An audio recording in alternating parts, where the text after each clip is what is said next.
Hello বন্ধুরা, good morning সবাইকে। আর আজকের গুড মর্নিংটা দেখতে পাচ্ছ, বাইরে থেকে শুরু করলাম। বাইরে মানে আমার কারি পাতা গাছটা দেখিয়ে শুরু করছি। তো দেখিয়ে না, চলো এখান থেকে এখন কারি পাতা তুলে নিচ্ছি। তো কি করব সেটা তোমরা একটু পরেই দেখতে পাবে। তো এটা হচ্ছে আমার কারি পাতা গাছটা, কিন্তু আবার খুব সুন্দর হয়েছে, দেখতে পাচ্ছ। তো এই দেখো কারি পাতা ছিঁড়ে নিলাম। এবার চলো কারি পাতা দিয়ে কোনো কিছু তো নিশ্চয়ই বানাবো, তাই না? তো চলো তোমরা দেখতে থাকো। এই যে দেখো, তোমাদেরকে আবার ভালো করে দেখ। আজকে সকালের ব্রেকফাস্ট হচ্ছে সুজির উপমা। তো এই যে আলু দিয়ে করব, আমার কাছে সবজি নাই অন্যান্য কিছু, আর আমি দিও না, আমি শুধু আলু দিয়েই করি। তো এই যে রসুন কুচি, কারি পাতা, পেঁয়াজ কুচি, কাঁচা লঙ্কা, এটা দিয়েই করব। এখানে কড়াই বসিয়ে দিয়েছি।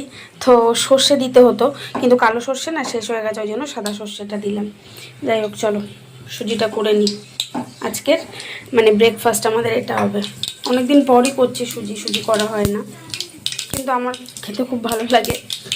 যাই হোক, চলো করে নিই। এখানে দেখো, এই যে সব ভাজা ভাজা করছি, ভাজা ভাজা করে এর মধ্যে সুজিটা দিয়ে আর কি ভেজে নেব।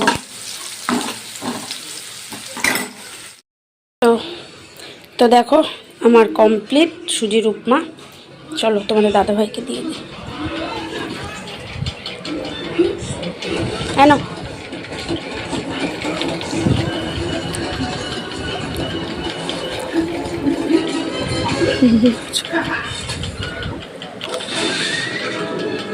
তুমি নেমে আসো, নিচে আসো। তুমি আমি নিচে খাবো। ওগুলো ছাড়া তো হয় না, সবই খেতে হয়। ওটা তো পটেটো। ওকে বলছি না, ঠিক আছে, এমনি নুন মিষ্টি। হলুদ দিইনি, কিন্তু হলদে হলদে হয়ে গেছে কালার। তোমার হাতে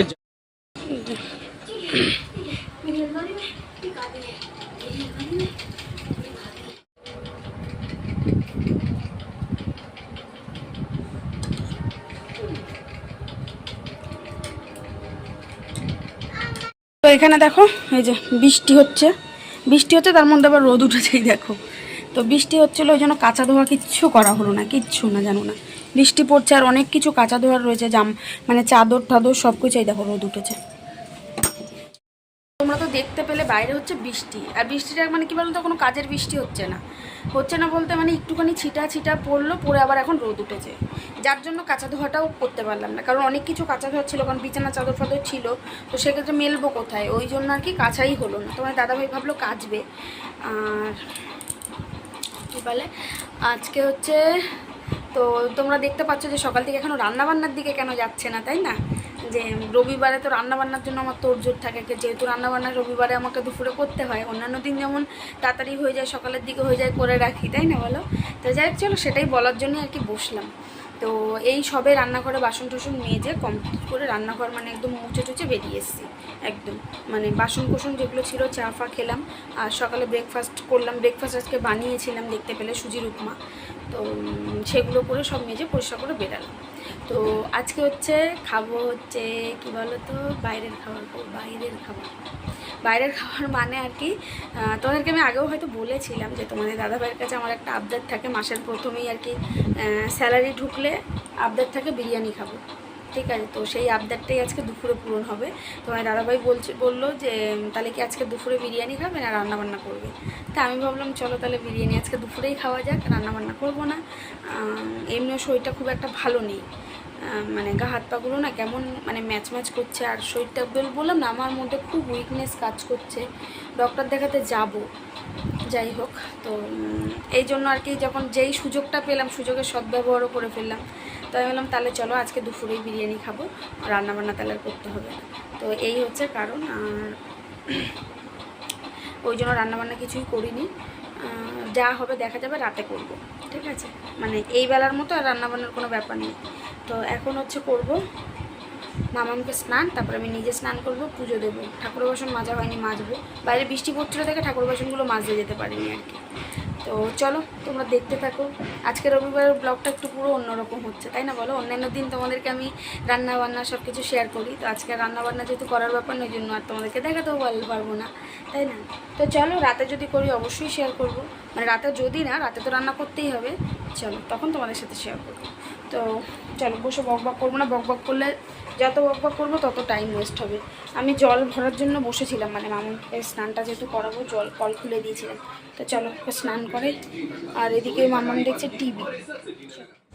ফাইনালি এই দেখো চলো, এক প্লেট বিরিয়ানি আর সাথে রয়েছে দেখতে পাচ্ছ কোল্ড ড্রিঙ্কস। তো বিরিয়ানির সাথে আমার আবার একটু কোল্ড ড্রিঙ্কসটা হলে খুব ভালো হয়, আমার না, সেটা সবারই আর কি, মানে সবার বলতে তোমার দাদাভাইয়েরও। তো এখানে যেহেতু তোমার দাদাভাই খালি গায়ে ছিল ওই জন্য আর দেখালাম না। তো চলো ঝটপট করে বিরিয়ানিটাকে খেয়ে ফেলি। তো এখন হচ্ছে গুড ইভিনিং সবাইকে, দেখতে পাচ্ছ মা এসছে এখানে। তো মা মোটামুটি মাসের প্রথমের দিকেই আসে, তারপরে খুব কমই আসে। তো যাই হোক এখানে এসেছিলো, আসার পরে এখানে চা করে নিয়েছি, আর এই যে মামামের জন্য ম্যাগি করে নিয়েছি, আর এখানে একটু বসে আমরা এখন গল্পগুজব করছিলাম, ঠিক আছে। তো এখানে মামাম প্রচণ্ড দুষ্টুমি করছিল কিছু একটা নিয়ে, আর আমরা কথা বলছিলাম আর চা খাচ্ছিলাম। তো চাটাই দেখো লিকার চা করে নিয়েছি। তো চলো চাটা খাই।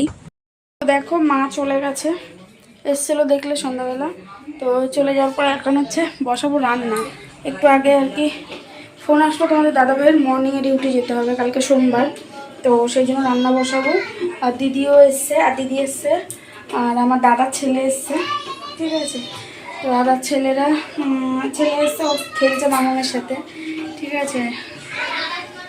তো দাঁড়াও আমি তোমাকে দেখাই করছি, দেখি রান্না করে দাঁড়িয়ে রয়েছি। তো এইদিকে দেখো ভাত বসিয়ে দিয়েছি, আর এইদিকে বসিয়েছি চা খাবো এখন। আর এই দেখো এখানে মাছ বের করেছি, এখানে রয়েছে এটা হচ্ছে ইলিশ মাছ, ঠিক আছে। তো এই মাথাগুলো আর এই মাছটা দিয়ে করবো হচ্ছে মাছের ঝোল। এই যে গাটি কচু দিয়ে, কারা কারা গাটি কচু দিয়ে ইলিশ মাছ খেতে ভালোবাসো অবশ্যই জানিও আমাকে। তোমাদের দাদাভাই তো আগেও বলেছি গাটি কচু খুব একটা খেতে চায় না, আমার দৌলতে খায়। তো সেই জন্য ইলিশ মাছ দিয়ে তো আরও খাওয়ার কোনো প্রশ্নই আসে না, কিন্তু আজকে দেখলাম নিজেই বললো যে ইলিশ মাছ দিয়েই করো। তো এগুলো দিয়েই করবো আর কি। আর এদিকে চলো চাটা হোক, চাটা হয়ে গেলে তারপরে তরকারিটা বসাবো। তো রাতে হচ্ছে এটাই রান্না, তো একেবারে কালকেরও হয়ে যাবে, মানে কালকেরই জন্য আর কি। আর দেখি কি করি এখন অব্দি বুঝতে পারছি না, দেখা যাক। তোমার দাদাভাই আপাতত এটাই বললো। তো চলো, ভালো লাগছে না, প্রচণ্ড পরিমাণে গরম লাগছে, ভীষণ কষ্ট হচ্ছে। রান্না হয়ে গেছে ভাত, এই যে তরকারি, আর এখানে তোমাদের দাদাভাইয়ের জন্য একটু মাছ ভাজা রেখেছি। তো এই হচ্ছে রান্না কমপ্লিট। চলো আর কিছু করিনি, এই গরমের মধ্যে আর পাচ্ছি না। দেখো খাওয়া দাওয়া কমপ্লিট করে ওই ঘরে বিছানা টিছানা করলাম, করে তোমাদের দাদাভাই শুয়ে পড়েছে, আর মামামকে শুয়ে দিয়েছি, ও শোবে না, আমার সাথেই উঠে আসছিলো। আমি বললাম তুমি শো, আমি ভিডিওটা শেষ করে আসি। তো খাওয়া দাওয়া করলাম, করে টোরে কষ্ট হয়ে গেছে। ড্রেসটাকেও চেঞ্জ করে নিয়েছি, নাইটিটা ছেড়ে নিয়েছি, আর পাচ্ছি না, গরমে প্রচণ্ড কষ্ট হচ্ছিল। যাই হোক, তো চলো তোমার দাদাভাই কালকে মর্নিংয়ে ডিউটি যাবে, ওই জন্য আর কি তাড়াহুড়ো করলাম। তারপরে এক্ষুনি সব ওর মানে অফিসের ফ্রেসগুলো গোছালাম, যেহেতু তোমার দাদাভাইয়ের অফিসে আলাদা ড্রেস রয়েছে। তো সেগুলো প্রতি রবিবার নিয়ে আসে, প্রতি রবিবার না, সপ্তাহে 2 দিন করে চেঞ্জ করে। তো সেই জামা কাপড় সব গুছালাম, গুছিয়ে ব্যাগে ঢুকিয়ে রেখে এখন চলো শুতে যাবো। তো চলো বন্ধুরা, আজকের ভিডিওটা তোমাদের কেমন লাগলো অবশ্যই জানিও, ভালো লাগলে একটা লাইক করে কমেন্ট করে জানিও, আর যারা চ্যানেলে নতুন অবশ্যই চ্যানেলটাকে সাবস্ক্রাইব করে দিও। তো চলো আজকের মতো টাটা করছি, তোমাদের সাথে দেখা হবে নেক্সট একটা নতুন ভিডিওর সাথে। চলো টাটা আজকে, আর গুড নাইট সবাইকে।